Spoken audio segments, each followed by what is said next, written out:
والا مسئلہ نہیں بڑے امپورٹنٹ ہے، کیونکہ مینا صاحبہ سردار وہ لوگ ہوتے ہیں اسپیشلی بلوچ ٹرائبز کے اندر جو کہ جن کی جتنے لوگ ہوتے ہیں آپس ان کے انڈر جتنے لوگ ہوتے ہیں وہ ان کی بڑی بات سنتے ہیں.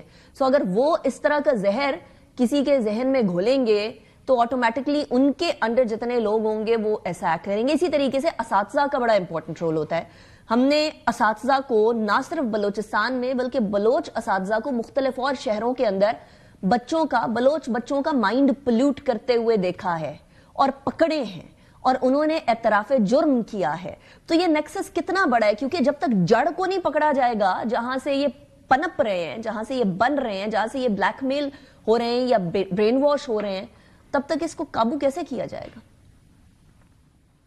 دیکھیں بالکل آپ نے صحیح کہا، اور بلوچستان میں اس طرح کی مثالیں بھی ہیں. آپ نے دیکھا ہو کہ بیوٹم یونیورسٹی کا لیکچرر جو ایک کوئٹہ کے بلوچستان کے one of the best university کے لیکچرر تھے اور وہ پوری سہولت کاری میں ملوث تھے، اور جب انہوں نے اس طرح سپورٹ کرتے تھے، بندوق پرووائڈ کرتے تھے، اور جو گھر کرتے تھے تو اس کے بعد اس کے گھر میں پناہ لیتے تھے، وہ گھر بھی سرکار کی یونیورسٹی کی اسی میں.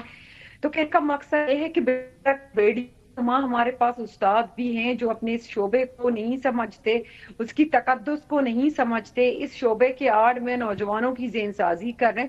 ہمیں بہت سخت احکامات کی ضرورت ہے، کرنے کی سٹیپ اٹھانے کی ضرورت ہے، اسپیشلی ہماری ایجوکیشنل انسٹیٹیوشنز میں، ہماری کالجز، ہاسٹلز اینڈ یونیورسٹیز میں.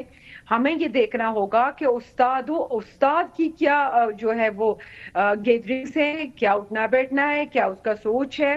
اس کے علاوہ جو ہمارے ہاسٹلز ہیں، ان کے وارڈنز ہیں، ان کو بھی ہمیں یہ کچھ پالیسیز پہ کرنی ہوگی، بہتر پالیسی، کہ یہ warden and over all situation hostels کی پتہ ہو کہ ایٹ لیسٹ یہ بچیاں جو باقی ڈسٹرکٹ سے آ کے کسی اور شہر میں رہ رہی ہیں، کوئٹہ میں یہ کہیں اور پڑھائی کے گھر سے وہ کیا کر رہی ہیں، ان کا اٹھنا بیٹھنا، ان کی جو معاملات ہیں وہ کیسے لوگوں کے ساتھ چل رہے ہیں. اچھا مینا صاحب، بہت سارے لوگوں کو یہ آرگنائزیشن، یہ دہشت گرد آرگنائزیشن، یہ فتنۃ الہندوستان سوشل میڈیا کے ذریعے ریچ آؤٹ کر رہے ہیں، کیونکہ اس میں کوئی شک کچھ خواتین نے اعتراف بھی کیا تھا.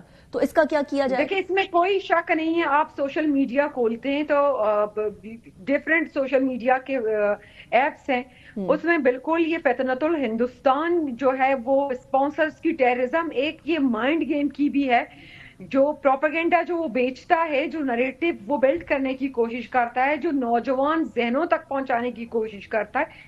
میں ٹویٹر کی آپ کو مثال دوں کہ ابھی لوکیشن کا جو ہے اپڈیٹ آیا تھا، ٹویٹر نے دیا تھا کہ آپ کسی بھی اکاؤنٹ کا لوکیشن کہاں آپریٹ ہو رہا ہے وہ پتا چل جاتا ہے. تو یہ جو ٹاپ اکاؤنٹس تھے جو سارا دن پروپیگنڈا کر رہے ہیں، وہ سارے انہی ملکوں میں چل رہے ہیں، وہیں سے آپریٹ ہو رہے ہیں. دیٹ مینس کہ ہمارا دشمن نہ صرف ہمارے ملک میں سہولت کاروں کے ذریعے اس طرح کی دہشت گردی کر رہی ہے، اس کے علاوہ سوشل میڈیا پہ بھی باقاعدہ منظم ہے.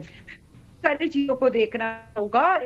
جتنے بھی سوشل میڈیا کے ایپس چل رہے ہیں ہمارے ملک کے، یا تو ان کے آفسز یہاں کھلنے چاہیے تاکہ ہم ریگولیٹ کر سکیں، ادروائز پھر ان کو بند ہونا چاہیے، کیونکہ اس دہشت گردی کو ہم مزید افورڈ نہیں کر سکتے. That's true. So solution ڈھونڈنا پڑے گا. مینا صاحبہ I'll come back to you. جل صاحب اب ذرا مجھے جو ڈیفنس والی سائڈ سے ہے وہ اسٹریٹجی بتا دیں کہ اب بلوچستان میں ہماری نیکسٹ اسٹریٹجی کیا ہوگی، کیونکہ جیسے جیسے ایران کے اندر خطرہ بڑھتا جا رہا ہے ویسے ہی ہندوستان اس موقع کو اور ساتھ ہی افغان طالبان رژیم اس موقع کو ان آرگنائزیشنز کے ذریعے ہمارے بلوچستان کے اندر انریسٹ پیدا کرنے میں استعمال کر رہی ہے. دیکھیں آپ نے ایران کا نام لیا، پہلے میں یہ ایڈ کروں کہ ایران میں بھی دھماکے آج ہوئے ہیں. وہاں بندر عباس پورٹ پہ بڑے دھماکے سنے گئے، پھر خوزستان ان کا پروونس ہے جو پرشین گلف پہ لگتا ہے، وہاں بڑے دھماکے ہوئے جس کی بھی رپورٹس آ رہی ہیں. تو دیکھیں میں اس کو نیکسس سمجھتا ہوں ہندوستان کا، افغانستان کے طالبان کا اور اسرائیل کا، کیونکہ وہاں امریکن بلڈ اپ ہو رہا ہے ایران کے خلاف. یہاں سے طالبان جو بکے ہوئے ہیں موساد کے ہاتھوں، وہ وہاں پہ کارروائیاں کر رہے ہیں اور ایک انوائرمنٹ کریٹ کر رہے ہیں. میرے خیال میں جہاں تک پاکستان کا تعلق ہے، ہمیں 3 یا 4 ٹیئر اسٹریٹجی بڑی کلیئر بنانی چاہیے. ایک تو ٹیکٹیکل لیول ہے، جیسے آج تمام کو مار دیا، ہم مارتے رہیں گے، بٹ یہ تو آتے رہیں گے اور آپ انہیں مارتے رہیں گے. لیکن جو ہے آپریشنل لیول پہ، جہاں پہ سے ان کو فائنانس آ رہا ہے، جہاں ان کا بیس آف آپریشنز ہے، جہاں سے ان کو گائیڈ لانچ کیا جاتا ہے، وہ افغانستان میں ہے. تو اگر ہمارے پاس ثبوت ہے ہمیں ان کو سٹرائک کرنا چاہیے. جہاں جہاں پہ ان کے بیسز ہیں